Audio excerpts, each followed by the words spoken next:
안녕하세요. 주블리 코치의 라이프 블로그에 오신 여러분들 진심으로 환영합니다. 세상에는 다양한 일들이 일어나죠. 그런데 그런 일들을 과연 저 같은 신학이 보수적이고 그리고 목회 활동을 한국과 미국에서 해온 사람은 과연 어떤 세계관을 갖고 요즘 일어나는 미국과 한국에서 일어나는 다양한 뉴스를 해석하는지 이해하는지 제 생각을 나누는 공간입니다. 저는 신학이 보수적이고요, conservative theology를 갖고 있는 사람이고 라이프 코치와 또 크리스천 카운슬링 그런 것을 배운 훈련받은 그리고 지금 현재로는 주로 크리스천 라이프 코치로 활동하고 있는 사람입니다. 한국과 미국에서 일어나는 다양한 뉴스 아이템들이 있는데요. 저 같은 신학이 보수적이고 그리고 정치 색깔은 뭐냐라고 여러분 물으시면 저는 좌나 우도 아니고 크리스찬이 있어야 될 정치 성향은 저는 낮은 곳이라고 생각하는 사람입니다. 낮은 곳. 그래서 좌로나 우로나 치우치지 않고 고아와 과부를 그들의 환난 가운데 돌보는 것이 하나님 우리 아버지께서 원하시는 경건이라 깨달아서 소외되기 쉬운 자들, 사회 약자들과 함께 동행하고자 하는 마음으로 저는 정치적인 어떠한 색깔을 갖고 있지 않고 좌로나 우로나 치우치지 않고 굳이 어느 장소를 말하라고 하면 낮은 곳을 선택하겠다라고 말씀드리고 싶습니다. 자, 세상에서 일어나는 다양한 일들 중 특별히 오늘은 어떤 이야기를 다룰까요? 함께 보시겠습니다. 오늘은 조금 무거운 이야기로 시작하려고 합니다. 대한민국 선거관리위원회 이야기입니다. 절대로 정치 이야기 하려는 거 아닙니다. 이 사태의 밑바닥에는 제도의 문제를 넘어서는 우리 모두의 마음의 문제가 있다고 보고 그 부분을 저같이 신학이 보수적이고 그리고 크리스천 라이프 코치로서 활동을 하며 크리스천 상담과 영성에 대한 공부를 조금 한 사람은 과연 어떤 시각으로 이 현재에서 일어나는 이 한국에서 일어나는 그리고 미국에서 일어나는 그 뉴스 아이템들을 보는지 여러분에게 소개하고 싶은 마음에 이 자리에 섰습니다. 한번 보시겠습니다. 먼저 사실부터 확인하겠습니다. 자, 중앙선거관리위원회는 헌법이 세운 독립기관입니다. 민주주의의 심장인 선거를 지키라고 세워진 기관입니다. 그런데 지난 몇 년간 드러난 기록은 참담합니다. 자, 2023년 고위 간부 자녀들의 특혜 채용 의혹이 터졌는데요. 감사원이 감사에 착수하자 선관위는 이를 거부했습니다. 그런데 여론에 밀려서 어쩔 수 없이 채용 부분만 감사를 받았는데 그 결과가 놀라웠습니다. 2013년에서 2023년까지 10년 동안 291회의 경력 채용에서 총 878건의 규정 위반이 적발되었습니다. 여러분, 저는 이게 처음에 이해가 안 되더라고요. 경력 채용이 300건이 안 돼요. 291회. 그런데 이 규정 위반은 거의 900건이 돼요. 그 얘기는 매 경력 채용 건당 한 3번 정도의 규정 위반이 적발되었다는 내용인데요. 이게 아주 말이 안 되는 내용이죠. 자녀를 비공개로 채용하고 면접 점수를 조작을 하고 심지어 면접위원 절반을 아버지의 동료로 채운 경우도 있었다고 합니다. 한 직원은 감사 과정에서 이렇게까지 말했다고 하는데요. 뭐냐? 믿을 만한 친인척을 채용하는 전통이 있다. 믿을 만한 친인척을 채용하는 전통이 있다고요. 특혜는 채용에서 끝나지 않았어요. 근데 한 고위 간부의 자녀는 채용된 후에 관사까지 무료로 제공을 받는다고 합니다. 살집을 그냥 무료로 제공받았다는 거예요. 감사원은 이미 2019년에 비상임 의원들에게 매달 지급되던 수당이 법이 정한 실비 보상에 해당하지 않는다고 지적을 했고요. 그런데 선관위는 뭐 너는 그래? 우리는 이래 라고 하면서 그 뒤로도 수년간 지급을 계속했다고 합니다. 자, 그리고 나서 2025년 2월 헌법재판소는 선관위가 독립된 헌법기관이므로 감사원의 직무감찰 대상이 아니라고 결정을 했다고 합니다. 여러분, 이 헌법재판소에 계신 분들 공부 많이 하시고 판사 일을 많이 하신 분들이겠지만 아, 완전하지는 않은 거 확실하고 때로는 온전하지도 않다라는 생각도 들 정도인데요. 이 판사들이 내린 결정이 뭐냐면 결국은 이, 이 선거관리위원회가 일단 단순히 독립기관이 아니라 독재기관이 된 거예요. 그냥 성역이었는데 이제는 법의 보증까지 받게 되었는데 그 결과는 무엇이냐? 2026년 6월 얼마 지나지 않았죠? 지방선거에서 91개 투표소에 투표용지가 부족했다라는 이 사건이 터집니다. 91개 투표소에서 투표용지가 부족해서 유권자들이 발길을 돌리는 초유의 사태가 벌어집니다. 심지어 법원은 이 감사원 감사에 근거한 직원 징계마저 취소했습니다. 감사 자체가 권한 바뀌었다라는 이유였습니다. 밝혀진 비리조차 처벌할 수 없는 상태로 법원이 만들어 버렸습니다. 여러분 이게 말이 됩니까? 독립성이 독재성이 된 순간을 우리는 목격을 하고 있는 겁니다. 여기서 한 가지를 분명히 하고 싶습니다. 선거관리기관의 독립성은 소중한 가치인 것 맞습니다. 어느 정당도 어느 정권도 선거를 영향력을 끼쳐서 좌지우지해서는 안 됩니다. 근데 그게 독립성의 원래 목적이고요. 그러나 정당의 영향으로부터 자유로워야 한다는 말은 모든 감사와 평가로부터 자유로워야 한다는 말은 결코 아닙니다. 전자는 민주주의를 지키는 독립성이지만 후자는 민주주의를 갉아먹는 독재성이 됩니다. 대한민국의 판사들은 아쉽게도 이 둘을 혼돈한 것 같습니다. 정치인들은 독립기관이라는 이름 아래 아무도 건드리지 못하는 왕국을 이 선거관리위원들에게 만들어 주었습니다. 대한민국이 아니에요. 선거관리 왕국이에요. 그리고 이 왕국은 견제받지 않는 모든 권력이 그러하듯 안에서부터 썩어갔습니다. 이 독립성이라는 거칠애가 결국 독이 된 것입니다. 여기서 오늘 핵심 문장을 말씀드리겠습니다. 기관은 자신이 무엇을 조사받기를 거부하는 것으로 자신이 무엇을 섬기는지를 드러냅니다. 한 번 더 말씀드리겠습니다.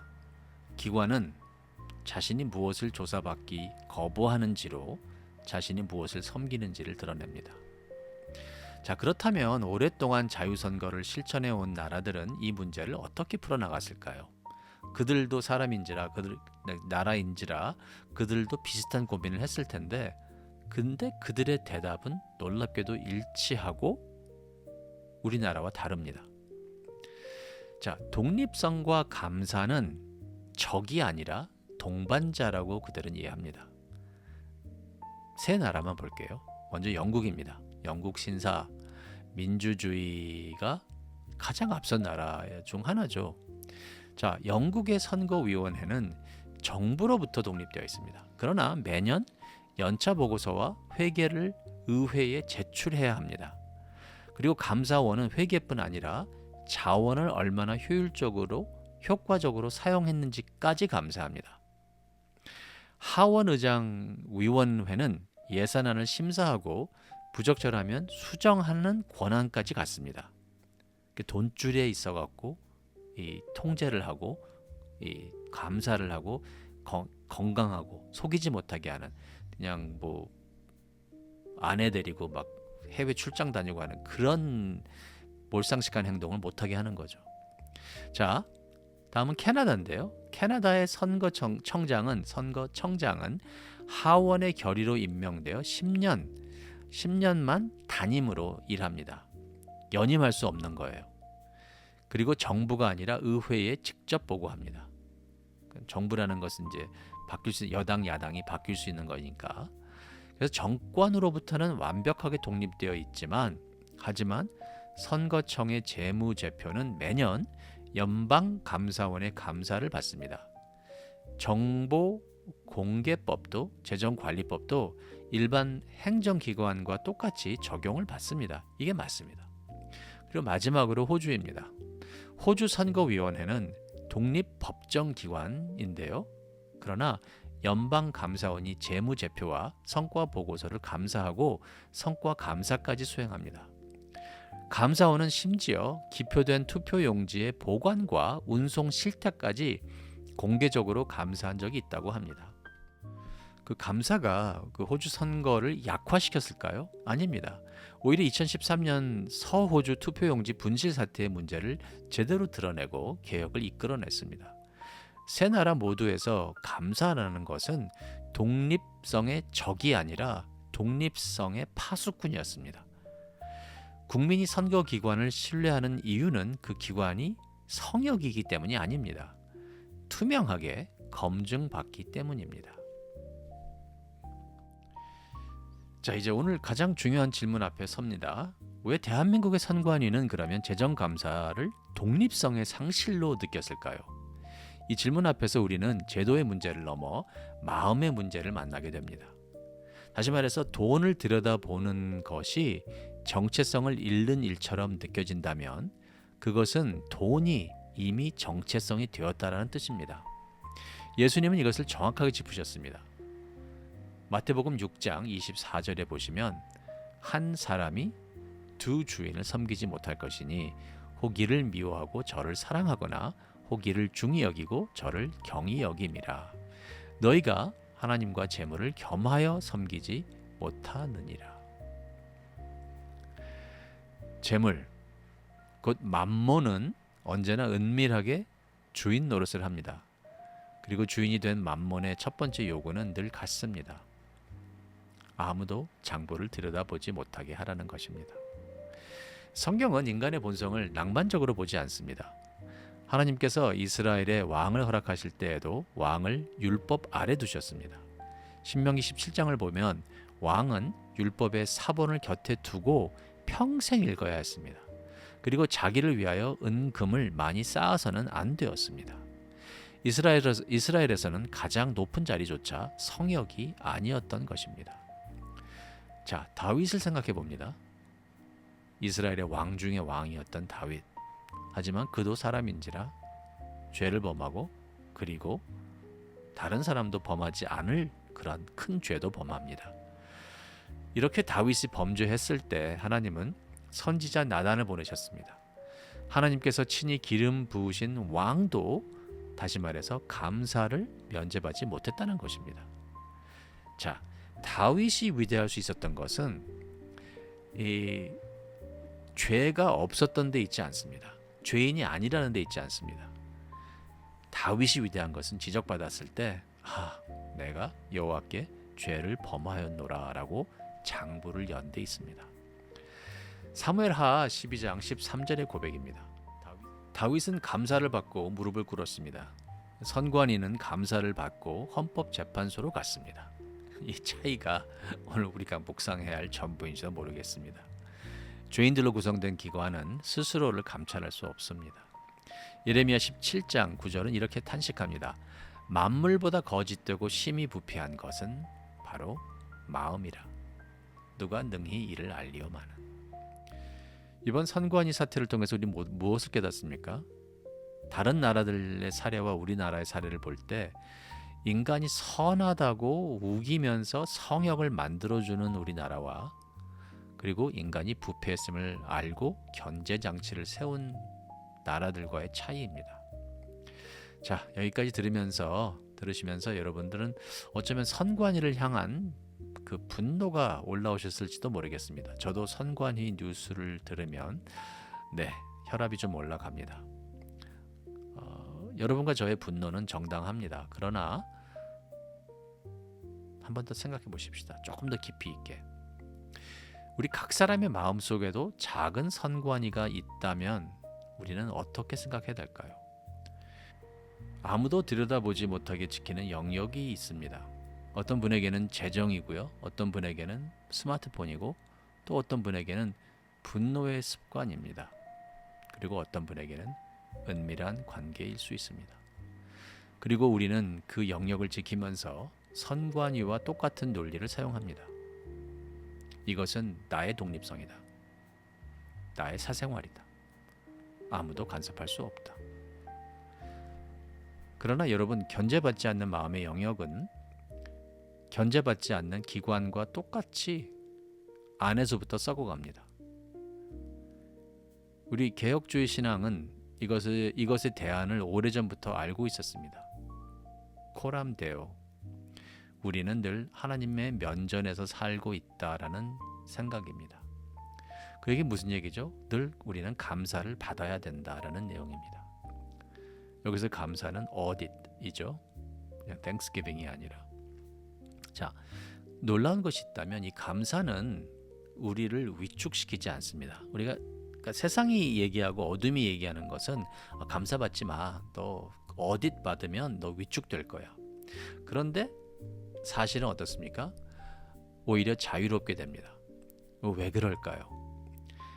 그 이유는 우리 크리스천들에게 우리는 감사라는 것은 이미 그리스도 안에서 받아들여진 것이고, 그리고 그리스도 예수 안에서 우리는 이미 다 노출되었기 때문에 우리의 장부를 두려움 없이 펼칠 수 있습니다. 다시 말해서 복음이라는 것은 왜 기쁜 소식이냐면 우리의 부패를 폭로하는데요. 하지만 우리의 부패를 폭로하고 나서 우리를 단순히 죄인으로 지정하고 정죄하고 심판하는 것이 아니라 하나님의 놀라우신 긍휼과 은혜는 우리의 부패를 폭로한 후 그 부패를 예수님이 대신 짊어지시고 그리고 우리를 예수 그리스도의 의로 덮어주신다라는 내용입니다. 기쁜 소식이죠. The good news. 그래서 우리에게는 감사라고 하는 것은 십자가에서 이미 역사상 가장 철저한 감사가 끝났습니다. 여러분과 저는 그 감사를 받은 사람들이고요. 그리고 그 판결은 뭐죠? 놀랍습니다.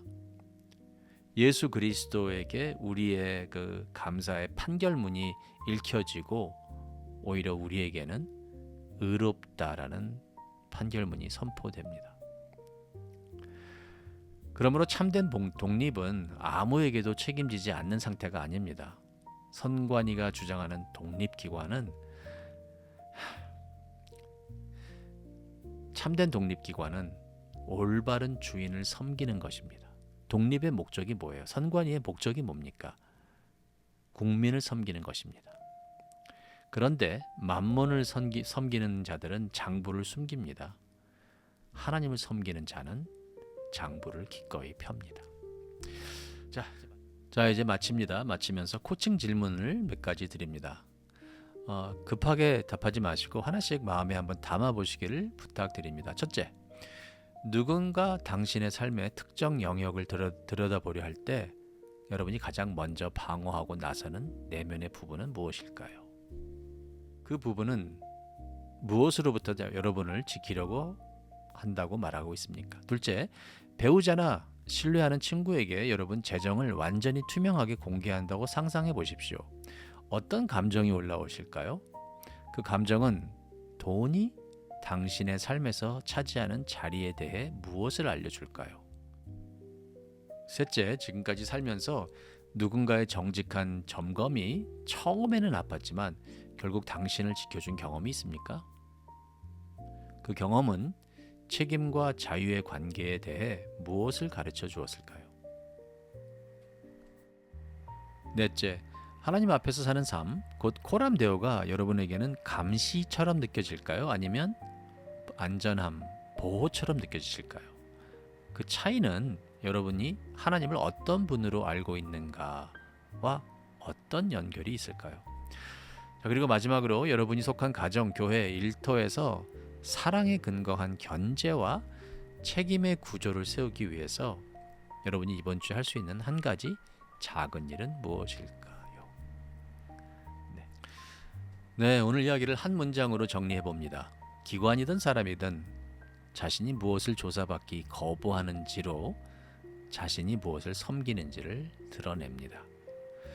여러분의 장부가, 그리고 저의 장부가 두려움이 아니라 은혜 가운데서 활짝 펼쳐지기를 기도합니다. 지금까지 주빌리 코치였습니다. 코람데오, 하나님의 면전에서 이번 한 주도 살아내시는 주의 백성 되시길 간절히 축원합니다.